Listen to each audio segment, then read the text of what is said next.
할머니, 제가 눈이 멀었습니다. 제가 감히 누구를 건드렸는지 몰랐습니다. 이 자리에서 용서를 빕니다. 용서는 구하는 게 아니야. 네가 짓밟은 사람들이 죽는 거지. 그리고 그 값은 지금부터 네가 치르는 거야. 할머니, 화려하기 그지없는 7성급 호텔의 대연회장. 대한민국 상위 0.1%의 명사들이 모인 이곳의 공기는 평소와 다릅니다. 수조 원의 자산을 움직이는 K푸드의 강태윤 대표, 그가 지금 수천 명의 카메라 플래시 세례 속에서 바닥에 처박혀 있습니다. 무릎을 꿇은 그의 수트바지 위로 흙탕물이 번지고 안경은 비뚤어진 채 공포에 질린 눈동자가 파르르 떨립니다. 제발 한 번만 자비를 베풀어 주십시오. 제가 눈이 멀었습니다. 제가 감히 누구를 건드렸는지 몰랐습니다. 비굴하게 터져나오는 그의 목소리는 연회장의 높은 천장에 부딪혀 처량하게 울려 퍼집니다. 하지만 그 앞에 선 노인, 낡은 고무신에 빛바랜 자주색 보자기를 목에 두른 스님은 미동조차 하지 않습니다. 그녀의 거친 손마디가 보자기를 천천히 풀어 헤칠 때마다 강태윤의 숨소리는 짐승의 단명처럼 짧아집니다. 대체 무엇이 이 화려한 제국의 황태자를 한순간에 나락으로 떨어뜨린 것일까요? 30년 전 무덤가에 버려졌던 그 낡은 무쇠솥 하나가 어떻게 거대 기업의 심장을 도려내고 만천하에 그들의 추악한 민낯을 드러냈는지 이제 그 잔혹하고도 숭고한 복수의 서막이 오릅니다. 이 글이 마음에 드셨다면 구독과 좋아요 한번 부탁드립니다. 글 쓰는 제겐 큰 힘이 됩니다. 하늘에 거대한 구멍이라도 난 듯 장대비가 쏟아지던 화요일 오후였습니다. 재개발 구역의 눅눅한 습기와 낡은 건물들의 곰팡이 냄새가 뒤섞인 시장 골목 끝자락. 수님의 국밥집은 그곳에서 30년 넘게 고립된 섬처럼 자리를 지키고 있었습니다. 가스레인지 위에서 묵직하게 끓고 있는 무쇠솥은 수님의 굽은 등처럼 세월을 견디며 구수한 사골 냄새를 내뿜고 있었죠. 그 평화로운 온기를 깬 것은 빗물을 가르며 등장한 검은색 세단들의 행렬이었습니다. 타이어가 흙탕물을 튀기며 멈춰서고 우산을 든 검은 양복의 사내들이 마치 도살장을 찾은 인부들처럼 차례로 내렸습니다. 그 중심에서 강태윤이 모습을 드러냈습니다. 그의 명품 구두가 식당의 기름진 장판 위에 닿는 순간 수님은 본능적으로 가슴이 서늘해지는 것을 느꼈습니다. 강태윤은 코끝을 찡그리며 손수건으로 코를 막았습니다. 그의 눈에 비친 이곳은 인간이 밥을 먹는 식당이 아니라 당장이라도 허물어야 할 흉물에 불과했습니다. 그는 천천히 아주 느린 걸음으로 수님의 보물인 무쇠솥을 향해 다가갔습니다. 솥 안에서는 뽀얀 국물이 보글거리며 올라오고 있었지만 강태윤의 눈빛은 얼음처럼 차가웠습니다. 할머니, 아직도 이런 비위생적인 쇳덩어리로 음식을 만듭니까? 이런 걸 먹고 배탈이 안 나는 게 기적이군요. 이 솥은 요리 도구가 아니라 대한민국 식품 산업의 수치입니다. 그의 말 한마디 한마디는 수님의 가슴에 날카로운 얼음 송곳이 되어 박혔습니다. 수님은 떨리는 손으로 강태윤의 소매를 붙잡으려 했습니다. 이 솥은 우리 아들이 마지막으로 온기를 남긴 거예요. 제발. 수님의 목소리는 비참하게 갈라졌습니다. 하지만 강태윤은 불쾌하다는 듯 그녀의 손을 거칠게 뿌리쳤습니다. 수님의 가냘픈 몸이 바닥으로 고꾸라지는 찰나 강태윤의 구두 끝이 힘껏 뒤로 젖혀졌습니다. 그리고 이내 무시무시한 속도로 무쇠솥을 향해 날아갔습니다. 챙그랑 하는 굉음과 함께 50년의 세월을 견뎌온 무쇠솥이 가스레인지 위에서 붕 떠올랐습니다. 솥 안에 가득했던 뜨거운 육수는 폭포처럼 쏟아져 수님의 앞치마와 바닥을 적셨고 솥은 비명을 지르며 식당 밖 진흙탕 속으로 굴러떨어졌습니다. 빗물에 씻겨 내려가는 그 뽀얀 국물은 수님의 눈물과 같았습니다. 강태윤은 흙탕물이 튄 자신의 구두를 보며 혀를 찼습니다. 노인네가 말이 많네. 고물상에 팔면 라면값은 나올 테니 고맙게 생각하세요. 그는 쓰러진 수님을 비웃으며 차갑게 돌아섰습니다. 빗소리에 묻힌 수님의 통곡 소리, 그리고 진흙탕 속에 처박힌 찌그러진 무쇠솥. 이것이 바로 거대 권력이 약자의 존엄을 짓밟는 방식이었습니다. 하지만 강태윤은 알지 못했습니다. 그가 발로 찬 것은 고작 낡은 솥단지가 아니라 잠자고 있던 사자의 꼬리였다는 사실을 말입니다. 강태윤의 차가운 명령이 떨어지기가 무섭게 그의 수하들이 품 안에서 하얀 봉투를 꺼내 수님의 머리 위로 던졌습니다. 빗물에 젖어 무겁게 가라앉은 퇴거 명령서.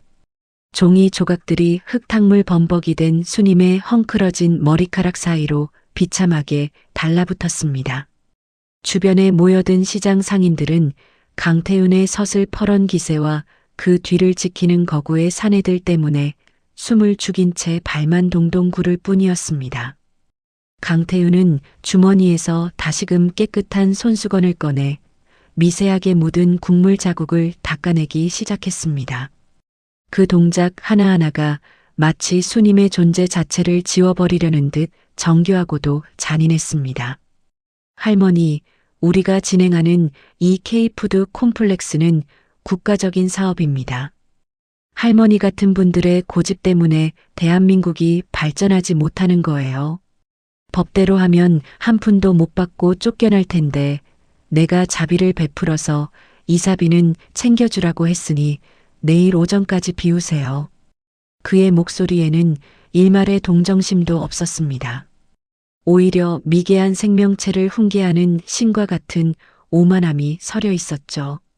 수님은 바닥에 엎드린 채 빗물에 젖어가는 퇴거 명령서를 손톱이 빠지도록 긁어쥐었습니다. 그녀의 시선은 저 멀리 진흙탕 속에 뒤집혀 있는 무쇠솥에 머물러 있었습니다. 그때였습니다. 강태윤의 비서가 비웃음을 흘리며 수님의 어깨를 구두굽으로 툭툭 건드렸습니다. 어이 할머니, 대표님이 말씀하시잖아. 대답 안 해? 귀도 먹었어? 수님의 몸이 그 작은 충격에도 힘없이 흔들렸습니다. 60년 넘게 정직하게 칼을 쥐어온 명장의 손이 파르르 떨리기 시작했습니다. 그것은 두려움이 아니었습니다. 인간으로서 받아야 할 최소한의 예우조차 말살당한 자의 깊은 심연에서 끓어오르는 분노였습니다. 강태윤은 차에 올라타기 직전 마지막으로 수님을 향해 고개를 돌렸습니다. 안경 너머의 눈동자에는 오직 효율과 자본의 논리만이 번뜩였습니다. 가난하면 가난한 대로, 노인이면 노인답게 조용히 사라지는 법도 배우셔야죠. 그게 남은 생을 그나마 평온하게 보내는 유일한 길입니다. 엔진의 묵직한 구동음과 함께 검은 차량들이 시장 골목을 빠져나갔습니다. 매연 냄새가 빗물과 섞여 코를 찔렀습니다. 홀로 남겨진 수님은 흙탕물 속에서 서서히 몸을 일으켰습니다. 그녀의 무릎은 깨지고 손바닥은 긁혀 피가 났지만 그녀의 눈빛은 어느새 빗물보다 더 차갑고 단단하게 굳어 있었습니다. 수님은 가슴속 깊은 곳, 속치마 안쪽에 단단히 묶어두었던 자주색 비단 보자기를 확인했습니다. 강태윤이 그토록 멸시하며 쓰레기 취급했던 이 노인이 사실은 그의 가문이 가진 모든 부의 근원이 어디서 시작되었는지 알고 있는 유일한 목격자라는 사실을 그는 꿈에도 상상하지 못했을 것입니다. 다음 날 새벽 해가 뜨기도 전에 들이닥친 것은 용역 직원들과 거대한 포크레인이었습니다. 강태윤이 말한 오전은 시작되기도 전이었습니다. 수님은 밤새 닦아낸 무쇠솥을 안고 식당 안을 지키고 있었지만 거친 철퇴가 식당의 낡은 유리문을 박살내는 것을 막을 수는 없었습니다. 안 돼요. 아직 짐도 다 못 옮겼단 말입니다. 우리 아들 사진이라도 꺼내게 해주세요. 수님의 절규는 포크레인의 굉음 속에 힘없이 흩어졌습니다. 용역 직원들은 수님의 가녀린 팔을 양쪽에서 붙잡아 길바닥으로 끌어냈습니다. 그 과정에서 벽에 걸려있던 낡은 액자 하나가 바닥으로 떨어졌습니다. 수님이 목숨보다 아끼던 사고로 세상을 떠난 외아들의 유일한 영정 사진이었습니다. 직직 무지한 장화발이 그 액자를 밟고 지나갔습니다. 유리 파편이 튀고 아들의 얼굴이 그려진 사진이 처참하게 찢겨나갔습니다. 수님의 심장이 멎는 듯한 고통이 몰려왔습니다. 그녀는 용역 직원의 바짓가랑이를 붙잡고 울부짖었습니다. 제발 사진만이라도 돌려주세요. 하지만 돌아온 것은 차가운 구두 발길질이었습니다. 용역 반장은 침을 뱉으며 소리쳤습니다. 이 노인네가 진짜 대표님이 당장 밀어버리라고 하셨단 말이야. 죽고 싶어? 수님은 흙바닥 위를 기어가 찢어진 사진 조각을 모았습니다. 빗물에 젖고 발자국에 더러워진 아들의 얼굴. 수님은 그 종이 조각을 가슴에 품고 꺼이꺼이 울음을 삼켰습니다. 대한민국에서 돈이 없다는 것, 힘이 없다는 것, 그리고 늙었다는 것이 이토록 잔인한 죄가 될 줄은 몰랐습니다. 그때 저 멀리 화려한 K푸드의 전광판에서 강태윤의 얼굴이 나타났습니다. 대한민국 요리의 미래, 강태윤이 만듭니다라는 문구와 함께 그는 인자한 미소를 지으며 국민들을 기만하고 있었습니다.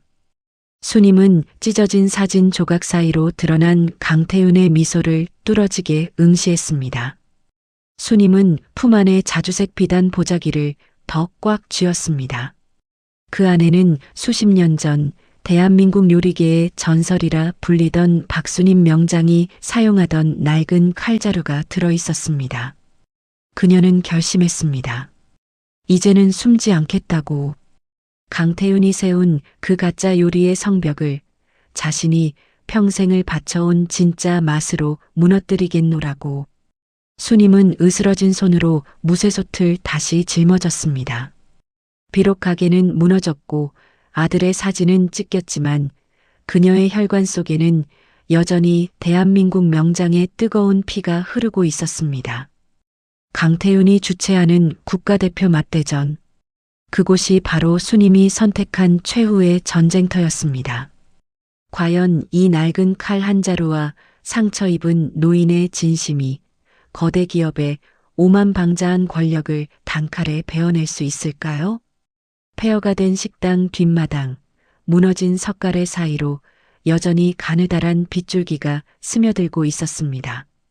수님은 진흙탕 바닥에 주저앉아 품 안에서 그토록 아꼈던 자주색 비단 보자기를 꺼내 무릎 위에 놓았습니다. 보자기에 매끄러운 감촉이 거칠어진 수님의 손마디에 닿을 때마다 수십 년 전의 기억들이 날카로운 파편이 되어 가슴을 찔러왔습니다. 이 보자기는 단순히 물건을 싸는 천이 아니었습니다.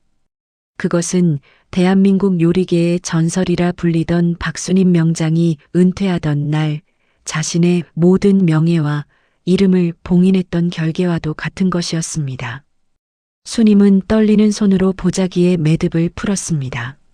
매듭이 풀리는 순간 마치 갇혀있던 세월의 한숨이 터져나오는 듯한 착각마저 들었습니다. 보자기 속에서 모습을 드러낸 것은 검은빛이 도는 낡은 무쇠 칼 한 자루였습니다. 칼날은 오랜 세월 사용하지 않아 무뎌 보였지만 그 중심부에는 여전히 서슬퍼런 기운이 흐르고 있었습니다. 수님은 손가락 끝으로 칼날을 천천히 훑어 내려갔습니다. 0.1mm의 미세한 금속 질감이 지문에 닿을 때마다 과거 자신이 대접했던 수많은 권력자의 얼굴들이 스쳐 지나갔습니다. 이 칼을 다시 잡는 날은 내가 죽는 날이라 생각했는데 수님의 나직한 혼잣말은 빗소리에 묻혀 공허하게 흩어졌습니다. 그녀는 찢어진 아들의 사진 조각을 칼자루 옆에 나란히 놓았습니다. 자식을 가슴에 묻은 어미의 한은 그 어떤 명예보다 무거웠습니다. 수님은 자주색 보자기를 다시 여며 칼을 감쌌습니다. 하지만 이번에는 봉인이 아니었습니다. 그것은 전쟁을 앞둔 장수가 병기를 갈무리하는 비장함이었습니다. 강태윤이 그토록 자랑스러워하는 K푸드의 화려한 요리들은 이 녹슨 칼날 끝에서 태어난 진실된 맛 앞에선 그저 모조품에 불과할 것입니다. 수님은 으스러진 무릎을 짚고 일어섰습니다. 뼈마디가 비명을 질렀지만 그녀의 눈빛은 이미 거대 기업의 심장을 겨누고 있었습니다. 과연 이 낡은 보자기에 숨겨진 진실이 세상 밖으로 드러날 때 강태윤의 제국은 어떤 종말을 맞이하게 될까요? 서울 강남 한복판에 우뚝 솟은 K푸드 본사 건물은 보는 것만으로도 숨이 막힐 듯한 위용을 자랑했습니다. 통유리로 뒤덮인 외벽은 차가운 도시의 햇살을 튕겨내며 접근하기 힘든 권위의 성벽처럼 서 있었습니다. 수님은 그 화려한 회전문을 향해 천천히 발을 내디뎠습니다. 그녀의 발에는 시장에서 신던 때 묻은 고무신이 신겨 있었고 어깨에는 낡은 보자기가 담긴 청가방이 메어져 있었습니다. 로비에 들어서자마자 쏟아지는 차가운 에어컨 바람은 수님의 해진 옷깃을 파고들었습니다. 매끄럽게 닦인 대리석 바닥은 수님의 고무신이 닿을 때마다 끼익, 끼익 소리를 내며 이질적인 존재감을 드러냈습니다. 지나가는 젊은 직원들은 코를 킁킁거리며 수님을 위아래로 훑어보았습니다. 그들의 눈에는 수님이 사람이 아니라 그저 화려한 풍경을 해치는 불쾌한 얼룩처럼 보였습니다. 할머니, 여긴 무슨 일로 오셨어요? 잡상이는 출입 금지입니다. 접수처의 젊은 직원이 사무적인 냉소와 함께 수님을 가로막았습니다. 수님은 주머니에서 꾸깃꾸깃해진 대회 모집 공고문을 꺼냈습니다. 여기 국가대표 맛대전 신청하러 왔소만. 직원은 기가 찬다는 듯 헛웃음을 터뜨렸습니다. 할머니, 이건 전국의 내로라 하는 셰프들이 나오는 대회예요. 참가비도 비싸고 자격 요건도 까다롭습니다. 그냥 동네 경로당 요리 대회나 알아보시죠. 직원의 말은 날카로운 가시가 되어 수님의 가슴에 박혔습니다. 하지만 수님은 물러서지 않았습니다. 그녀는 떨리는 손으로 가방 속에서 신분증과 함께 정체 모를 낡은 서류 한 장을 내밀었습니다. 거기에는 경력 대신 무명의 국밥집 주인이라는 단출한 글자만이 적혀 있었습니다. 그때 엘리베이터 홀에서 강태윤이 일행과 함께 걸어 나왔습니다. 그는 수억 원짜리 맞춤 수트에 단추를 채우며 로비를 가로지르고 있었습니다. 수님은 본능적으로 고개를 숙였습니다. 강태윤의 구두 소리가 대리석 바닥을 울리며 다가왔습니다.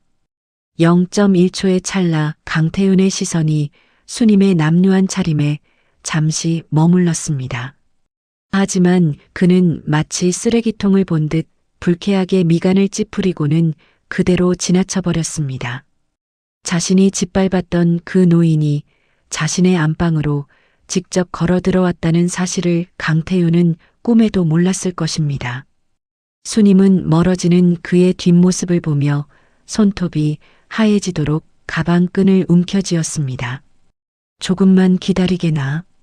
곧 자네가 그토록 비천하게 여긴 이 노인네의 손맛이 자네의 그 화려한 성을 어떻게 허무는지 보여줄 테니.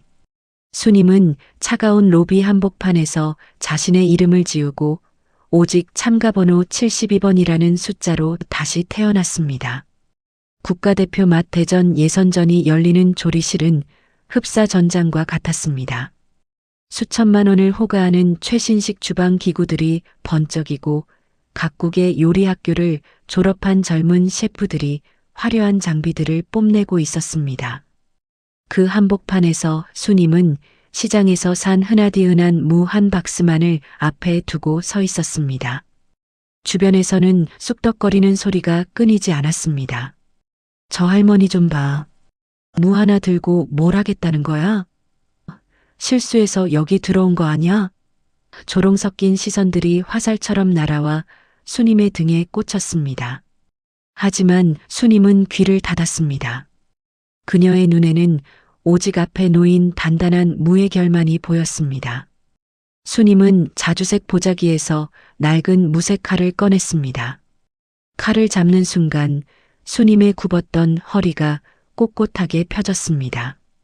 눈빛은 마치 먹잇감을 노리는 매처럼 날카롭게 변했습니다. 1초를 60개로 쪼개는 듯한 고도의 집중력이 조리대를 감쌌습니다. 서걱, 서걱, 서걱. 수님의 손이 움직이기 시작했습니다. 낡은 칼날이 무의 표면에 닿는 찰나 조리실의 소음이 멀어지고 오직 칼과 식재료가 대화하는 소리만이 들려왔습니다. 0.1mm의 오차도 허용하지 않는 정교한 칼질.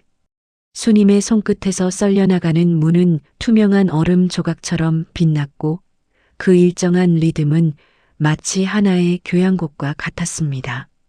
수님은 단순히 물을 써는 것이 아니었습니다. 그녀는 무의 수분 함량, 결의 방향, 그리고 공기 중의 습도까지 고려하여 칼날의 각도를 미세하게 조절하고 있었습니다.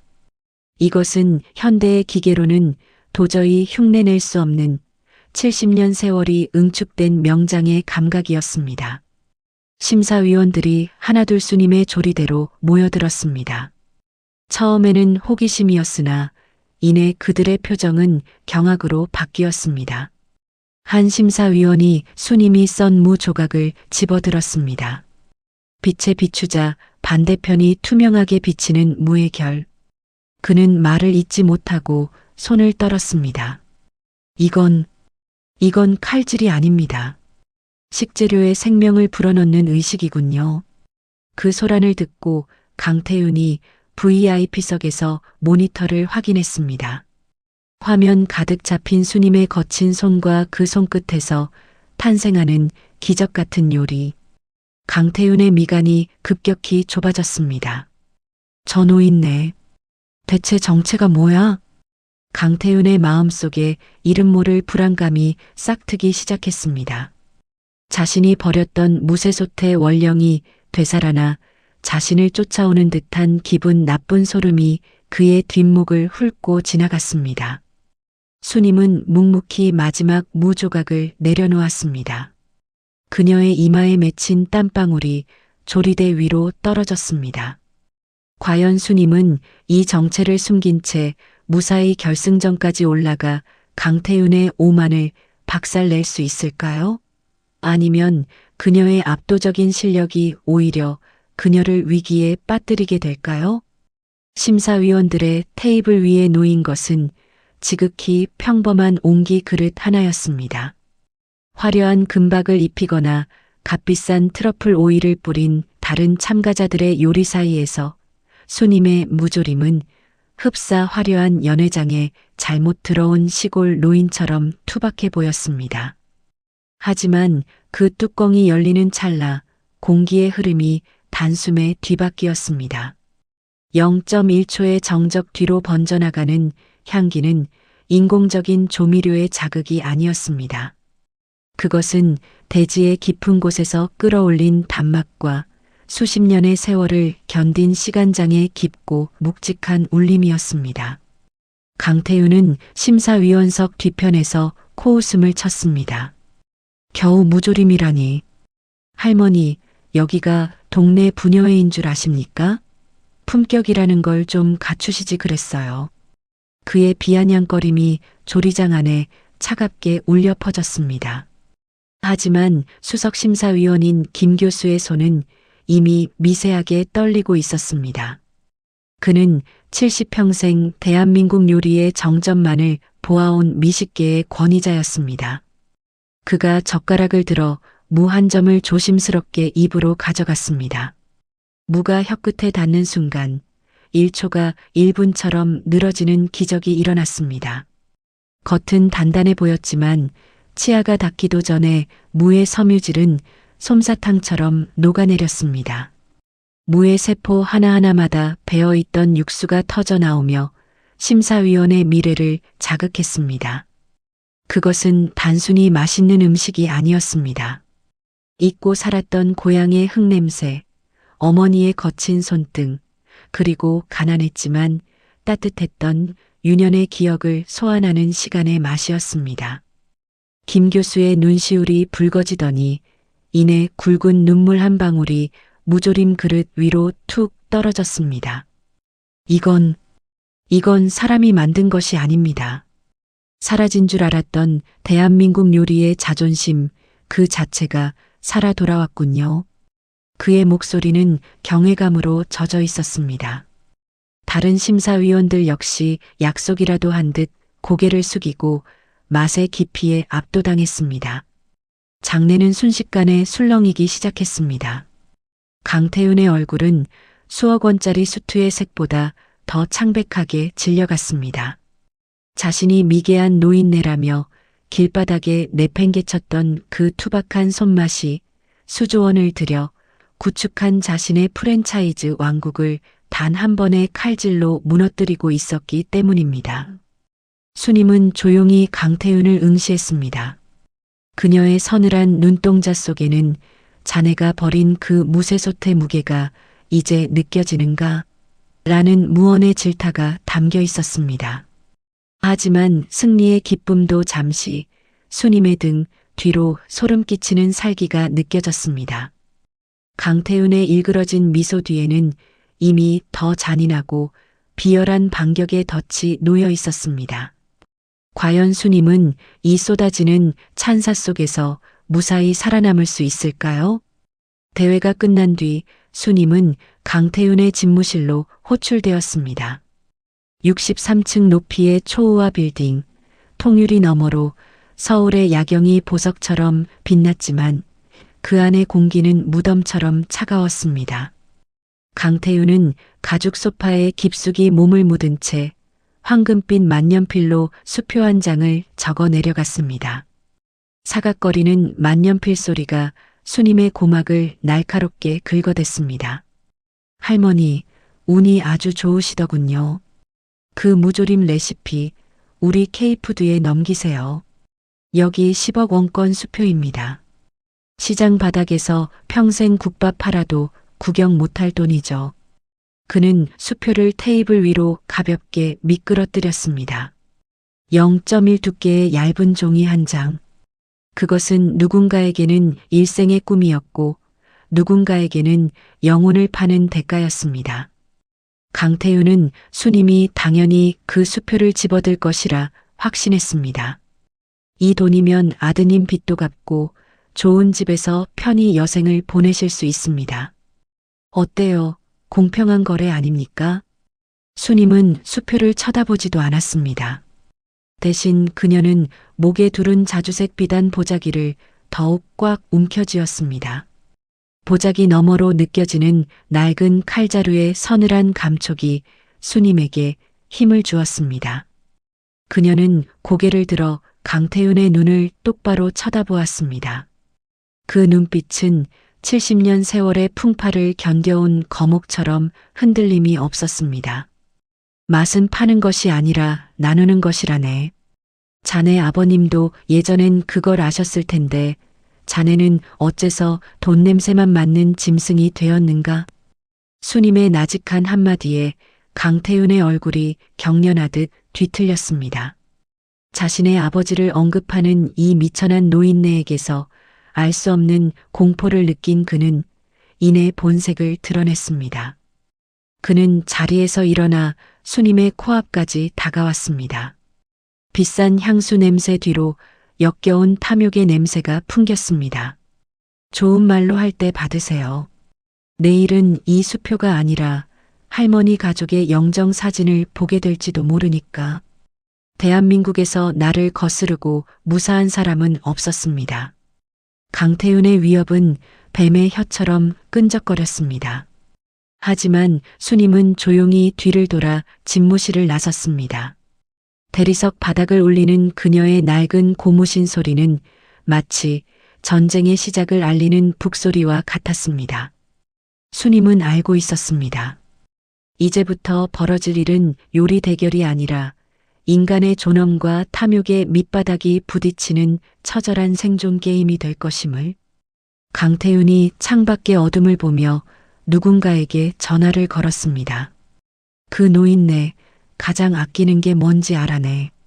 그리고 당장 처리해. 어둠 속에서 시작된 비열한 음모가 수님의 유일한 빛인 손자를 향해 손을 뻗치기 시작했습니다. 과연 수님은 이 악마의 유혹을 뿌리친 대가로 무엇을 잃게 될까요? 결승전을 불과 8시간 앞둔 새벽 3시였습니다. 수님은 손자를 위해 이른 아침을 준비하려 장거리 가방을 들고 시장 길을 걷고 있었습니다. 가로등 불빛조차 희미한 골목, 뒤편에서 들려오는 거친 엔진 소리가 수님의 고막을 압박했습니다. 0.1초의 찰나 검은 승합차가 수님의 앞을 가로막았고 장정들이 수님을 어둠 속으로 끌고 갔습니다. 할머니, 대표님이 경고하셨을 텐데 왜 이렇게 고집이 세실까? 괴한의 차가운 목소리와 함께 수님의 주머니에서 휴대전화가 떨어졌습니다. 화면 속에는 수님의 손자가 낯선 창고에 묶여 울먹이는 영상이 재생되고 있었습니다. 수님의 심장이 멎는 듯한 충격이 몰려왔습니다. 자식 같은 손자의 비명소리에 수님은 무릎을 꿇고 빌었습니다. 제발, 우리 아이는 건드리지 마세요. 내가 뭐든 하겠소. 하지만 괴한들은 자비가 없었습니다. 그들은 강태윤의 명령대로 수님이 다시는 칼을 잡지 못하게 만들어야 했습니다.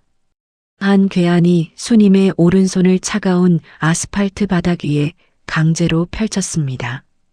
그리고 무거운 구두굽으로 수님의 손마디를 사정없이 짓밟았습니다. 우두둑 마이너스. 비참한 파열음이 새벽 공기를 찢었습니다. 70년 평생 대한민국 최고의 맛을 빚어냈던 명장의 손가락들이 처참하게 뒤틀리고 으스러졌습니다. 극심한 통통이 뇌를 찔렀지만 수님은 손자의 안위가 걱정되어 비명조차 지르지 못했습니다. 차가운 아스팔트에 뺨을 댄 채 수님은 자신의 피로 물들어가는 바닥을 보며 절규했습니다. 이제 칼은커녕 숟가락도 못 들겠군. 이 정도면 대표님도 만족하시겠지? 괴한들은 쓰러진 수님을 비웃으며 떠나갔습니다. 홀로 남겨진 수님은 으스러진 오른손을 가슴에 품고 차가운 바닥을 기었습니다. 손마디 하나하나가 비명을 질렀고 시야는 눈물과 핏물로 흐릿해졌습니다. 저 멀리 화려한 결승전 경기장에서는 조명이 켜지고 축제의 서막을 알리는 소리가 들려왔습니다. 모든 것이 끝난 듯 보였습니다. 손은 부서졌고 손자는 인질로 잡혔으며 명예는 권력 앞에 무참히 짓밟혔습니다. 수님은 으스러진 손끝으로 땅을 짚으며 일어서려 애썼습니다. 하지만 떨리는 몸은 자꾸만 바닥으로 고꾸라졌습니다. 과연 이 처참한 절망의 구렁텅이에서 수님은 다시 일어설 수 있을까요? 부서진 손가락으로 무거운 무쇠솥을 다시 거는 기적이 과연 일어날 수 있을까요? 결승전 무대의 화려한 조명은 눈이 시릴 정도로 밝았지만 수님의 눈앞은 자꾸만 가늘게 흔들렸습니다. 오른손은 하얀 붕대로 겹겹이 감겨 있었으나 그 사이로 스며 나온 핏자국은 어느새 검붉게 변해 수님의 처절한 사투를 증명하고 있었습니다. 1초가 1분처럼 늘어지는 극한의 고통. 수님은 으스러진 손가락을 움직이려 할 때마다 뇌를 찌르는 듯한 날카로운 통증에 입술을 깨물었습니다. 터진 입술 사이로 비릿한 혈향이 감돌았지만 수님은 단 한 번도 신음을 내뱉지 않았습니다. 강태윤은 VIP석에 앉아 거만한 자세로 수님을 내려다보고 있었습니다.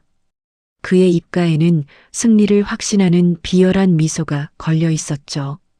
0.1의 미세한 떨림조차 허용하지 않는 섬세한 요리 대결에서 한쪽 손을 잃은 노파가 무엇을 할 수 있겠느냐는 비웃음이었습니다. 하지만 수님은 왼손으로 낡은 무쇠솥을 화구 위에 올렸습니다. 턱 마이너스 하는 쇳소리가 대회장 전체에 났고 길게 퍼져나갔습니다. 그것은 30년 전 억울하게 묻혀야 했던 명장의 부활을 알리는 서막이었습니다. 수님은 불을 지폈습니다. 파란 불꽃이 솥바닥을 핥기 시작하자 수님은 으스러진 오른손을 천천히 솥 손잡이에 가져다 댔습니다. 비명을 지르는 신경줄을 억누르며 수님은 오직 정신력 하나로 솥의 무게를 견뎠습니다. 땀방울이 눈가로 흘러내려 시야를 가렸지만 수님은 눈을 감고도 식재료의 위치를 정확히 파악했습니다. 70년 세월 동안 수만 번 반복했던 그 동작들은 이미 세포 하나하나에 각인되어 있었습니다. 솥 안에서 육수가 끓어오르며 하얀 김이 피어올랐습니다. 그 김 속에는 수님의 굽은 등과 거친 손마디 그리고 자식을 먼저 보낸 어미의 한 맺힌 세월이 녹아 있었습니다. 주변 참가자들이 화려한 분자 요리 기법을 뽐내며 액체 질소를 쏟아부을 때 수님은 오직 불의 세기와 무쇠의 울림만으로 맛의 깊이를 조율했습니다. 붕대감은 손에서 피가 뚝뚝 떨어져 바닥을 적셨지만 수님은 멈추지 않았습니다. 오히려 그 고통을 연료 삼아 솥 안의 온기를 극한으로 끌어올렸습니다. 이것은 단순히 배를 채우는 음식이 아니었습니다. 60대 시청자들이 가슴속에 묻어둔 자식에 대한 무한한 헌신, 그리고 짓밟혀도 꺾이지 않는 부모라는 이름의 위엄을 증명하는 성스러운 의식이었습니다. 관중석에서는 하나둘 숙연한 침묵이 흐르기 시작했습니다. 노인의 처절한 몸짓에서 풍겨나오는 압도적인 카리스마가 화려한 무대 장치들을 무색하게 만들고 있었기 때문입니다. 과연 잎이 섞인 투혼이 담긴 국물 한 그릇이 강태윤의 오만한 제국을 무너뜨리는 기폭제가 될 수 있을까요? 아니면 으스러진 손의 한계에 부딪혀 결국 무릎을 꿇게 될까요? 심사가 시작되려는 찰나 대회장 뒷문이 무겁게 열리며 휠체어에 앉은 한 노신사가 등장했습니다. K푸드의 창업주이자 강태윤의 아버지인 강 회장이었습니다. 산소 호흡기에 의지한 채 초췌한 모습이었지만 그의 눈빛만은 형형하게 살아있었습니다. 강태윤은 사색이 되어 아버지에게 달려갔습니다. 아버님, 몸도 편치 않으신데 여기까지 어찌 오셨습니까? 강태윤의 목소리는 효심이 아니라 공포로 떨리고 있었습니다. 강 회장은 아들의 부축을 뿌리치고 홀린 듯 수님의 조리대로 다가갔습니다. 10m, 5m. 거리가 좁혀질수록 강 회장의 호흡은 거칠어졌습니다. 그의 시선은 수님의 다친 손이 아니라 조리대 옆에 가지런히 놓인 자주색 비단 보자기에 고정되어 있었습니다. 30년 전 그가 사업 실패로 한강 다리 위에 섰을 때 자신의 목숨을 구해주었던 따뜻한 국밥 한 그릇과 그 그릇을 감싸고 있던 바로 그 보자기였습니다. 강 회장의 손이 미세하게 떨리며 보자기를 향해 뻗어나갔습니다. 0.1초의 정적 뒤로 강 회장의 메마른 입술이 열렸습니다. 이 문양, 설마 박 명장님, 당신입니까? 강 회장의 목소리는 회한과 경악으로 뒤섞여 대회장을 메웠습니다. 현장의 모든 카메라는 일제히 강 회장과 수님을 비췄습니다. 강태윤의 얼굴은 수억 원짜리 정장보다 더 차갑게 굳어버렸습니다. 자신이 미개한 노인네라며 길바닥에 내팽개쳤던 존재가 사실은 자신의 가문을 일으킨 뿌리이자 아버지가 평생을 찾아 헤맨 생명의 은인이었다는 사실이 전 국민 앞에 드러나는 순간이었습니다. 강 회장은 휠체어에서 몸을 일으키려 애쓰며 수님의 앞에 무릎을 꿇었습니다. 내 자식이 당신에게 무슨 짓을 했는지 이제야 알았습니다. 이 짐승 같은 놈이 감히 누구를 건드렸는지 죽을 죄를 지었습니다. 강 회장의 통곡 소리가 화려한 연회장을 찢어놓았습니다. 수님은 조용히 보자기를 풀어 그 안에 든 낡은 칼자루를 꺼냈습니다. 칼자루 밑바닥에 새겨진 박수님 세 글자가 대형 스크린에 가득 찼습니다. 하지만 반전은 여기서 끝이 아니었습니다. 수님은 으스러진 손으로 보자기를 더 깊숙이 뒤졌습니다.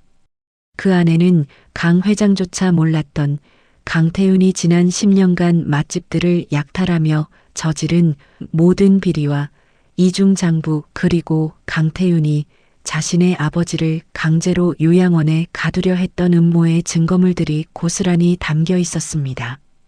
강태윤이 쌓아 올린 화려한 제국이 실은 부모의 은혜를 배신하고 타인의 눈물을 딛고 세워진 사상 누각이었다는 진실이 만천하에 공개되는 찰나였습니다.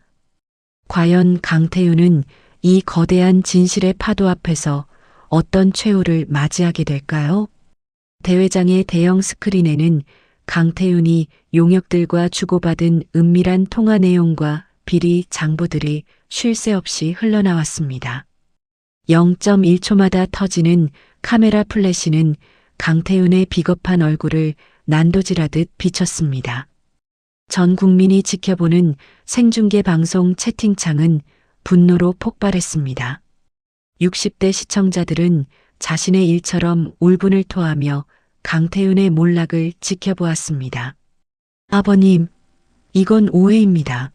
저 노인네가 제 레시피를 뺏으려고 조작한 거예요. 강태윤은 발악하며 수님에게 달려들려 했습니다. 하지만 강 회장의 지팡이가 먼저 강태윤의 어깨를 매섭게 내리쳤습니다. 펑마이너스 하는 둔탁한 소리와 함께 강태윤은 자신의 아버지가 준 수억 원짜리 수트와 함께 바닥으로 처박혔습니다. 그 순간 대회장 입구로 푸른 제복의 수사관들이 들이닥쳤습니다. 강태윤의 비서가 이미 모든 자백을 마친 뒤였습니다. 수사관이 강태윤의 손목에 차가운 금속 수갑을 채우는 찰나 1초가 1분처럼 길게 늘어지는 침묵이 찾아왔습니다. 수갑의 차가운 촉감이 살갗에 닿을 때 강태윤은 비로소 자신이 걷어찼던 그 낡은 무쇠솥의 냉기를 온몸으로 느꼈습니다. 강태윤 대표, 당신을 살인미수 교사 및 횡령, 배임 혐의로 긴급 체포합니다. 강태윤의 화려한 안경이 바닥에 떨어져 깨졌습니다. 조각난 유리 파편 위로 그가 그토록 멸시했던 수님의 낡은 고무신이 보였습니다. 수님은 끌려나가는 강태윤의 앞을 가로막았습니다. 그녀는 으스러진 오른손을 들어 강태윤의 뺨을 아주 천천히 그러나 뼈저리게 아프도록 어루만졌습니다. 태윤아, 내가 버린 건 낡은 솥단지가 아니라 내 아비의 목숨이고 내 자신의 인간성이다. 맛을 모르는 자가 요리를 논하고 사람을 모르는 자가 권력을 탐했으니 이제 그 대가를 치를 시간이구나. 수님의 서늘한 일갈은 강태윤의 영혼을 베어내는 마지막 칼날이었습니다. 강태윤은 짐승처럼 울부짖으며 질질 끌려나갔습니다. 그가 사라진 자리에는 오직 그가 무시했던 노파의 국밥 향기만이 고결하게 남았습니다. 강 회장은 피눈물을 흘리며 수님의 발등에 머리를 조아렸습니다. 하지만 정의로운 복수의 완성 뒤에는 여전히 해결되지 않은 슬픔이 남아 있었습니다. 용역들에게 납치된 수님의 손자는 어디에 있는 걸까요? 그리고 모든 명예를 되찾은 수님에게 남은 마지막 소원은 무엇일까요? 강태윤이 비명 섞인 발악을 하며 수사관들에게 끌려나간 자리, 대회장의 공기는 차갑게 식어버린 정적 속에 잠겼습니다. 수천 명의 관객은 숨소리조차 내지 못한 채 무대 중앙에 홀로 선 노파, 수님을 바라보았습니다. 수님은 으스러진 오른손을 가슴에 품고 왼손으로 목에 감긴 자주색 비단 보자기를 천천히 풀기 시작했습니다. 1초가 1분처럼 늘어지는 정막 속에서 비단이 스치는 스르륵 소리가 마이크를 타고 전수 장내에 울려 퍼졌습니다. 그것은 단순히 보자기를 푸는 행위가 아니었습니다. 30년 전 자식의 허물을 덮기 위해 자신의 모든 명예를 스스로 무덤에 파묻었던 한 여인의 처절한 복권이자 짓밟힌 진실이 다시 고개를 드는 거룩한 의식이었습니다. 보자기의 마지막 매듭이 풀리고 그 안에서 낡은 목판 하나가 모습을 드러냈습니다. 세월의 때가 묻어 거뭇해졌지만 그 위에 새겨진 황금빛 각인은 조명 아래서 서슬 퍼런 빛을 뿜어냈습니다. 대한민국 전통 음식 제1호 국가명장 마이너스 박수님. 장내 여기저기서 억눌린 비명이 터져나왔습니다. 심사위원석에 앉아있던 노교수들은 약속이라도 한 듯 자리에서 일어나 허리를 굽혔습니다. 그들은 알고 있었습니다. 30년 전 대한민국 요리계의 전설로 군림하다 호련히 사라졌던 그 자아문의 신화가 지금 눈앞에 초라한 노파라는 사실을 말입니다. 0.1mm의 오차도 허용하지 않던 그 전설적인 칼질, 임금의 수라상을 재현하던 그 고결한 손맛이 시장통 국밥집의 투박한 뚝배기 속에 숨어 있었다는 진실에 사람들은 전율했습니다. 수님은 찢어지고 피 묻은 앞치마를 천천히 벗어내렸습니다. 그 아래로 드러난 것은 비록 낡고해졌지만 가슴에 박수님 석자가 선명하게 새겨진 순백의 요리복이었습니다. 그녀는 으스러진 손가락의 통증을 견디며 요리복의 단추를 하나하나 채웠습니다. 단추 구멍 하나를 끼울 때마다 그녀의 굽었던 허리가 1도씩 펴졌습니다. 마지막 단추가 채워졌을 때 무대 위에는 시장통 할머니가 아닌 압도적인 기계를 지닌 명장이 서 있었습니다. 맛은 권력의 도구가 아니라 사람을 살리는 약이어야 합니다. 수님의 나직한 일갈은 화려한 조명과 자본으로 치장된 대회장의 허례허식을 단숨에 베어버렸습니다. 60대 시청자들은 이 장면에서 자신의 평생 노고가 인정받는 듯한 깊은 공감과 함께 눈시울을 붉혔습니다. 이름도 없이 빚도 없이 자식을 위해 자신을 지우고 살아온 수많은 부모의 삶이 수님의 요리복 위에서 빛나고 있었기 때문입니다. 과연 명장의 이름을 되찾은 수님에게 남은 마지막 사명은 무엇일까요? 그리고 그녀가 그토록 지키려 했던 무쇠솥은 이제 어떤 이야기를 들려줄까요? 강태윤이 수감된 직후 그가 쌓아 올린 K푸드의 성벽은 마치 모래성처럼 허무하게 무너져 내리기 시작했습니다. 수님이 제출한 비리 장부와 녹취록은 0.1초마다 인터넷과 뉴스를 타고 전 국민의 안방으로 파고들었습니다. 전통의 수호자라 자처하던 강태윤이 사실은 영세 상인들의 피눈물을 빨아먹던 기생충이었다는 사실에 대중은 분노했습니다. K푸드 본사 앞에는 분노한 시민들이 몰려들었고 강태윤이 짓밟았던 시장 상인들은 서로의 손을 맞잡으며 울음을 터뜨렸습니다. 특히 강태윤이 발로 걷어찼던 그 낡은 무쇠솥은 이제 저항과 진실의 상징이 되어 전 국민적인 캠페인의 중심이 되었습니다. 사람들은 화려한 프랜차이즈 식당을 외면하고 투박하지만 정직한 손맛을 찾아 나서기 시작했습니다. 이것은 단순한 불매운동이 아니라 잃어버린 인간의 도리를 되찾으려는 집단적인 각성이었습니다. 한편 차가운 구치소 방에 홀로 남겨진 강태윤은 수억 원짜리 수트 대신 거친 수의를 입은 채 바닥을 기고 있었습니다. 그가 그토록 멸시하던 가난한 이들의 환경보다 더 좁고 차가운 공간. 그는 0.1mm의 미세한 균열조차 용납하지 않던 자신의 결벽증이 이제는 스스로를 옥죄는 감옥이 되었음을 깨달았습니다. 매 끼니 나오는 식판 위의 초라한 음식들을 보며 그는 자신이 짓밟았던 수님의 따뜻한 국밥 한 그릇이 얼마나 위대한 가치를 지녔었는지 뒤늦은 후회의 눈물을 흘렸습니다. 하지만 정의의 수레바퀴는 멈추지 않았습니다. 강태윤의 모든 재산은 몰수되어 그가 피해를 준 상인들의 재기 자금으로 환원되었습니다. 권력은 유한하고 진심은 영원하다는 보편적 진리가 강태윤의 몰락을 통해 증명되었습니다.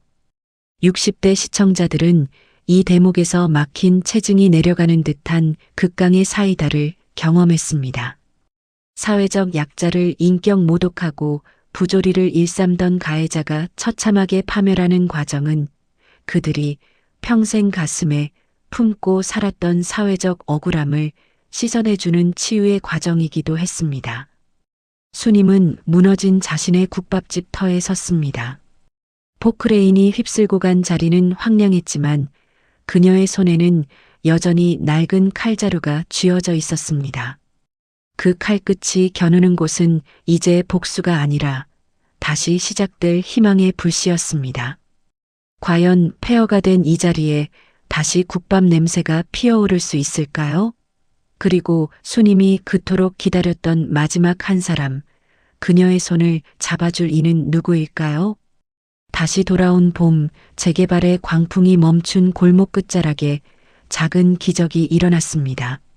화려한 빌딩 대신 낮고 소박한 기와 지붕 아래 인생 배움터 국밥이라는 소박한 간판이 걸렸습니다. 가게 입구에는 강태윤이 진흙탕 속에 버렸던 그 낡은 무쇠솥이 눈부시게 닦인 채 다시 화구 위에 걸려 있었습니다.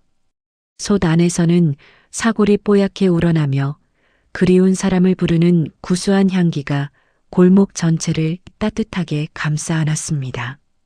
수님은 이제 명장의 요리복 대신 편안한 일상복을 입고 손님들을 맞이했습니다. 비록 오른손은 조금 불편해 보였지만 국자를 쥔 손놀림에는 이전보다 더 깊은 자애로움이 서려 있었습니다. 손님들은 단순히 배를 채우러 오는 것이 아니라 수님이 건네는 국밥 한 그릇에 담긴 인생의 위로를 마시러 왔습니다. 그때 가게 문이 열리고 한 남자가 들어섰습니다. 수십 년 전 가난과 오해 속에서 어머니를 원망하며 떠났던, 그리고 강태윤의 계략에 이용당해 방황했던 수님의 아들이었습니다.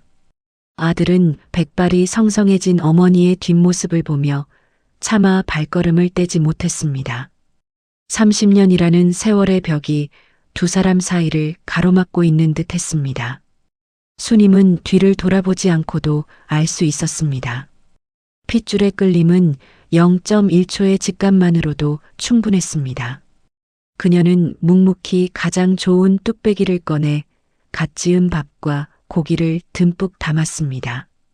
그리고 김이 모락모락 나는 진한 국물을 부어 아들 앞에 놓았습니다. 배고프지? 어서 먹어라. 밥 먹고 나면 다 괜찮아진단다. 수님의 떨리는 목소리에 아들은 뚝배기에 얼굴을 묻고 아이처럼 엉엉 울음을 터뜨렸습니다. 그것은 30년의 원망을 녹이는 뜨거운 눈물이었고 부모의 무한한 헌신을 비로소 깨달은 자식의 참회였습니다. 수님은 으스러졌던 오른손을 뻗어 아들의 거친 손을 가만히 덮었습니다. 부서진 뼈마디는 여전히 아팠지만 그 고통은 아들을 품에 안은 기쁨 앞에선 아무것도 아니었습니다.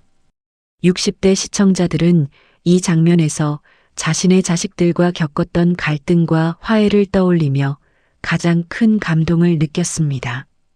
자식의 배신보다 깊은 부모의 용서, 그리고 뒤늦은 후회 끝에 찾아오는 가족의 결합은 그들이 인생 끝자락에서 가장 보고 싶어 하는 풍경이기 때문입니다. 가게 창밖으로는 따뜻한 봄볕이 내리쬐고 무쇠솥은 여전히 기분 좋은 소리를 내며 끓고 있었습니다. 인간의 존엄은 무너지지 않았고 진심은 결국 승리했습니다. 수님은 이제 압니다. 자신이 평생 지켜온 것은 고작 국밥 레시피가 아니라 사람을 귀하게 여기는 마음이었다는 것을 말입니다. 당신의 인생이라는 뚝배기 속에는 지금 어떤 맛이 끓고 있나요? 쓰디쓴 절망 끝에 찾아오는 그 구수한 희망 한 그릇이 오늘 당신의 지친 영혼을 따뜻하게 안아주길 바랍니다. 기녀정을 함께 해주셔서 감사합니다. 구독과 좋아요는 더 많은 이들에게 위로를 전하는 등불이 됩니다.